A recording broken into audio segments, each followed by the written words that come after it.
കാനഡയിൽ ആൾക്കാർക്ക് പൊതുവായിട്ടുണ്ടാകുന്ന ഒരു സംശയമാണ് വീട് നമ്മൾ റെന്റ് ചെയ്ത് കുറെ നാൾ പോകണോ അത് നമ്മളൊരു വീട് സ്വന്തമായിട്ട് മേടിക്കണോ എന്നുള്ളത്. റെന്റ് ചെയ്യുമ്പോഴുള്ള അഡ്വാൻറ്റേജ് എന്ന് പറഞ്ഞു കഴിഞ്ഞാൽ നമുക്ക് പ്രത്യേകിച്ച് റെസ്പോൺസിബിലിറ്റി ഒന്നുമില്ല. ജസ്റ്റ് മാസം റെന്റ് കൊടുക്കുക, അവിടെ താമസിക്കുക.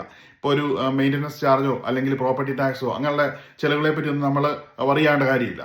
ഒരു കാനഡയിൽ വീട് മേടിക്കുമ്പോഴത്തേക്കും നമ്മൾ കുറേ എക്സ്പെൻസ് ഉണ്ട്. ഇപ്പം ഒരു അതിൻ്റെ പ്രോപ്പർട്ടിക്ക് ഒരു മെയിൻ്റനൻസ് വന്നു, അല്ലെങ്കിൽ പ്രോപ്പർട്ടി ടാക്സ് കൊടുക്കണം, അങ്ങനെയുള്ള കുറേ മോർഗേജ് അല്ലാതെ എക്സ്ട്രാ കുറേ എക്സ്പെൻസ് നമ്മൾ റെസ്പോൺസിബിൾ ആണ്. അപ്പം നമ്മൾ റെന്റ് കൊടുക്കുന്നതും നമ്മൾ സ്വന്തമായിട്ട് വീട് മേടിക്കും തമ്മിലുള്ള ഒരു പ്രധാന വ്യത്യാസം എന്ന് പറഞ്ഞു കഴിഞ്ഞാൽ ഈ റെന്റ് കൊടുക്കാൻ നമ്മൾ മാസം കൊടുക്കുന്ന പൈസ അതങ്ങനെ വെറുതെ പോവുകയാണ്.